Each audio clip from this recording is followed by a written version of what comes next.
So one of my student randomly asked me a question, Sir Bilal, what are current assets? What is current liability? Working capital क्या होता है? Liquidity क्या होती है?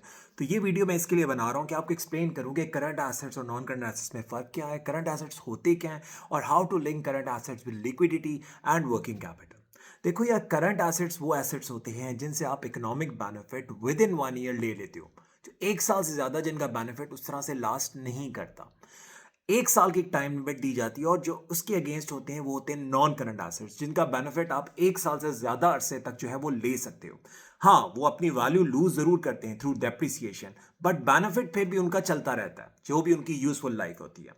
Current assets की usually accounting और business के अंदर तीन टाइप्स हम यूज करते हैं। एक होता है हमारे पास इन्वेंट्री, एक होता है हमारे पास ट्रेड रिसीवेबल और एक होता है हमारे पास कैश।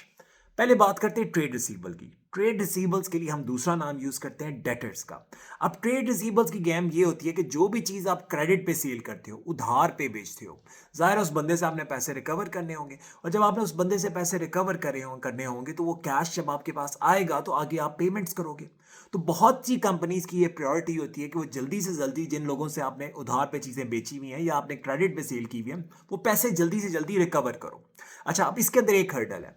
अगर आपके पास कंपैटिटिव एज नहीं है और अगर आपकी मोनोपोली नहीं है या आप कोई यूनिक प्रोडक्ट नहीं बेच रहे, तो डेफिनेटली आपके मार्केट के अंदर कंपैटिटर्स भी होंगे। तो अगर आप उस बंदे से जल्दी चीजें रिकवर करने की कोशिश करोगे तो वो बंदा स्विच कर जाएगा दूसरे बंदे की तरफ जो उसको क्रेडिट पीरियड ऑफर कर रहा है। अच्छा, इसके अंदर आप कोशिश करते हो कि लोगों को ज्यादा ज्यादा कैश सेल्स की तरफ इंकरेज करो। अब कैश सेल्स की तरफ इंकरेज करने का क्या तरीका है? आप ट्रेड डिस्काउंट्स ऑफर करते हो। आप जो ट्रेड डिस्काउंट्स ऑफर करते हो, जाहिर है उसके अंदर आप जब इमीडिएट कैश आपको अवेलेबल हो जाता है तो टाइम वैल्यू ऑफ मनी का कॉन्सेप्ट आता है, उसकी वजह से आप लोगों को डिस्काउंट्स दे सकते हो। तो लोगों को आप इंकरेज करते हो, यार मुझे कैश के ऊपर चीज मुझे मेरे से ले लो, बजाय कि तुम क्रेडिट के ऊपर यानी उधार के ऊपर लो। That's number one. Number two is inventory. अच्छा, अब इन्वेंट्री आपके पास दो तरह के बिजनेसेस होते हैं। आप पहले बात कर लो मैन्युफैक्चरिंग बिजनेसेस की और फिर आप बात कर लो अपने रिटेल बिजनेस की। मैन्युफैक्चरिंग बिजनेस के अंदर इन्वेंट्री की तीन फॉर्म्स होती हैं। रॉ फॉर्म होती है, वर्क इन प्रोग्रेस होती है और फिनिश गुड्स होती है। अच्छा, जो रिटेल बिजनेस होता है उसमें यूजुअली एक ही फॉर्म होती है जिसको हम कहते हैं फिनिश गुड्स फॉर्म होती है। इन्वेंट्री का प्रॉब्लम यह है कि इन्वेंट्री पहले आप बनाओगे या कहीं से खरीदोगे और फिर उसको बेचोगे।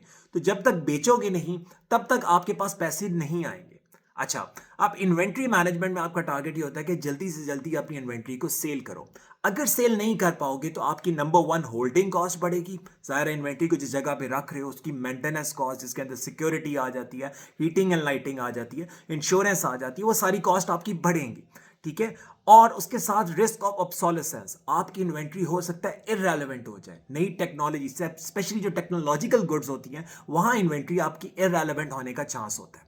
सो इन्वेंट्री मैनेजमेंट एक बहुत ट्रिकी एरिया है। इसी के साथ बहुत सारे कॉन्सेप्ट्स हम बिजनेस अकाउंटिंग पढ़ाते हैं। लीड टाइम भी जल्दी करने की, लीड टाइम वो टाइम होता है जब गुड्स आपके तक पहुंचती हैं, उसको कम करने की कोशिश करते हो। Just in time approach, advantages. तो बिजनेस का स्टूडेंट ये सारे एंगल्स को कंबाइन कर कर सोचता है।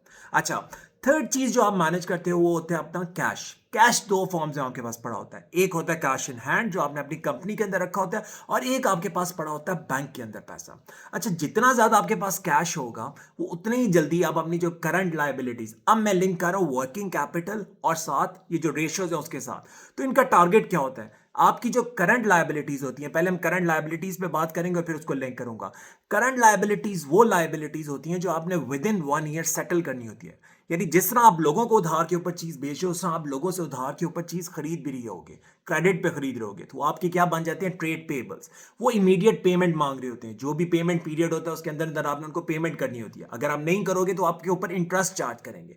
वो पेमेंट अब आप अपने बिजनेस के नॉन करंट एसेट्स को बेचकर नहीं करोगे, वो अपने करंट एसेट्स को, यही तीन एसेट्स हैं, कैश, बैंक में पड़ा हुआ या वो इन्वेंट्री या ट्रेड रिसीवेबल, इन्हीं तीनों को यूज कर कर आप उन लोगों को पेमेंट करोगे। तो करंट लायबिलिटीज वो लायबिलिटीज होती हैं जो आपने with in 1 year, again 1 year का हम एक टाइम पीरियड रखते हैं, उसके अंदर अंदर आपने सेटल करनी होती है through using your current assets. जितना पेमेंट डिले करोगे लोगों को, उसका नुकसान क्या होगा? आपकी क्रेडिट रेटिंग पे इफेक्ट पड़ेगा। आपको मार्केट के अंदर कोई बंदा डिस्काउंट्स नहीं देगा। इवन आपका लीड टाइम इंक्रीज होगा, आपको लोग टाइम पे चीजें डिलीवर नहीं करेंगे। तो ये बहुत सीरियस कॉन्सिक्वेंसेज होती हैं बिजनेस के पॉइंट ऑफ व्यू से।